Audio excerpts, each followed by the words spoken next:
Good morning. तो ये मैं ब्लॉग बना रहा हूँ फिटनेस पे। जनरली क्या होता है कि हम इस भाग दौड़ के ज़िंदगी में बहुत ज़्यादा अपने ऊपर ध्यान नहीं दे पाते, लेकिन 1-2 घंटे अगर हम थोड़ा ध्यान दें तो फिट रह सकते हैं।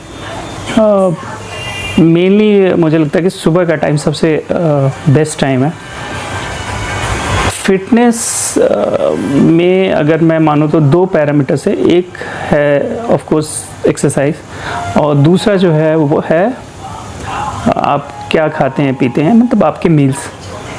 तो सेकेंड वाला का वैल्यू लोग कहते हैं ज़्यादा ही है, तो मेरा भी मानना है कि सेकेंड की वैल्यू ज़्यादा है कि हम क्या खाते हैं पीते हैं।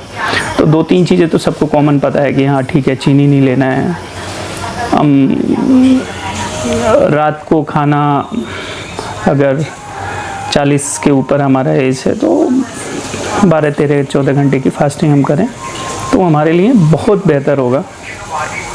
जंक फूड अवॉइड करें जितना हो सकता है। एक थोड़ा सा डिसिप्लिन लाइफ स्टाइल को में हम रहेंगे तो ज़्यादा अच्छा कर सकते हैं। दूसरा जो पार्ट है वो है एक्सरसाइज का।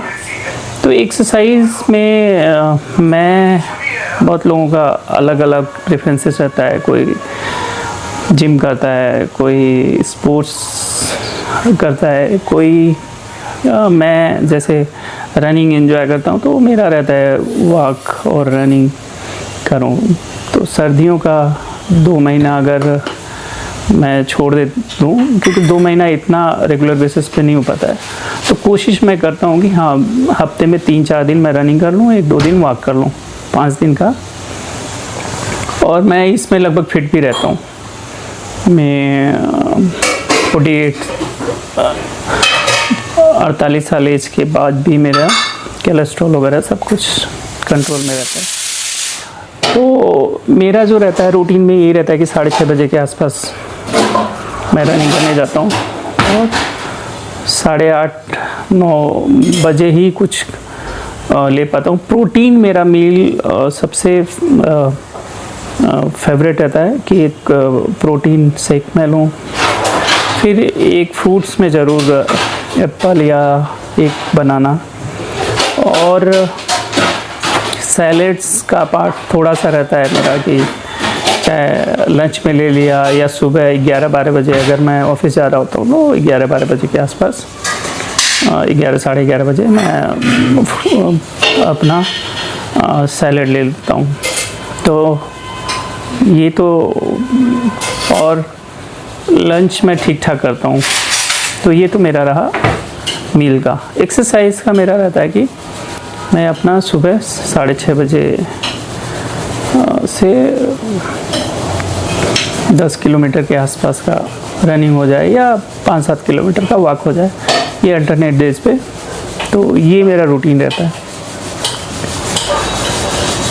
अगर मुझे ऐसा लगता है कि हम 50 तक अगर जितने भी डिजीज़ेस को कंट्रोल कर पाए और एक हेल्दी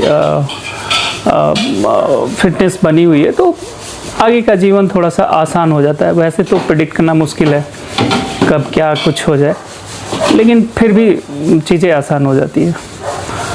तो क्योंकि बहुत कुछ लाइफ में होता है, बचपन में आप सोचे होते हो और ये टाइम पे जब आप पहुंचते हो कि हाँ ठीक है अब वो चीज़ करना है, तो अगर आप फिट नहीं होते हो तो वो नहीं कर पाते हो। जैसे ट्रैक करना हो या घूमना हो, या फिर जैसे मेरी अभी की हॉबीज़ में से एक है कि मैं बाइक राइडिंग करूँ।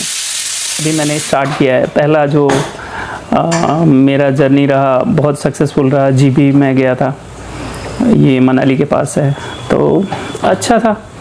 तो अभी मैंने बचपन में जो चीज़ सोची थी वो काफ़ी हद तक मैं पूरा करने की कोशिश कर रहा हूँ। उस टाइम नहीं हो पाया था, अब मैं उस तरफ बढ़ रहा हूँ तो वो करने की कोशिश कर रहा हूँ। तो मेरा ये ब्लॉग बनाने का पर्पज़ यही था कि अगर हम एक हेल्दी लाइफ स्टाइल, मैं ये नहीं कह रहा हूँ कि हार्डकोर मतलब केवल उसी के बारे में सोचें, लेकिन हाँ, अगर हेल्दी एक लाइफ स्टाइल में अगर हैं तो हम आगे चल के अपने उस टाइम का तो होता ही है कि प्रेजेंट में आप जाहिर सी बात है फिट रहते हो तो आप लगभग 1.5 गुना काम कर लेते हो, लेकिन आगे चल के भी हम अच्छा एक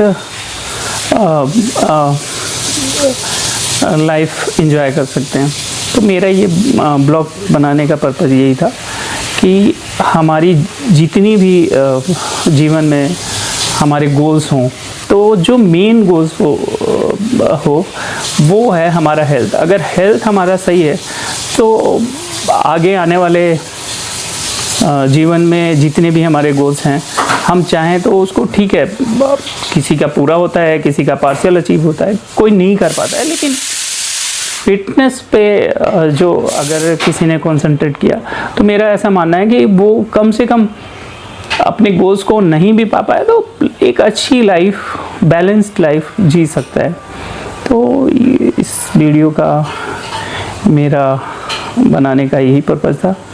तो मिलते हैं फिर अगले वीडियो में। हो सकता है तो मैं नेक्स्ट वीक कहीं फिर से बाइक राइड पे जाऊँ। अभी पीछे जीबी गया था, तो मेरे यूट्यूब पे आपको सारी चीज़ें मिल जाएंगी कि वहाँ पे कहाँ कहाँ गया। वहाँ पे मंदिर भी गया था, वहाँ पे काफ़ी ट्रैक भी मैंने किया था, जालोरी पास गया था, 360 व्यू पॉइंट पर गया था। तो वो सारी चीज़ें आपको मिल जाएंगी, अगर देखना हो तो आप देख सकते हैं। तो तब तक के लिए मिलते हैं, गुड बाय।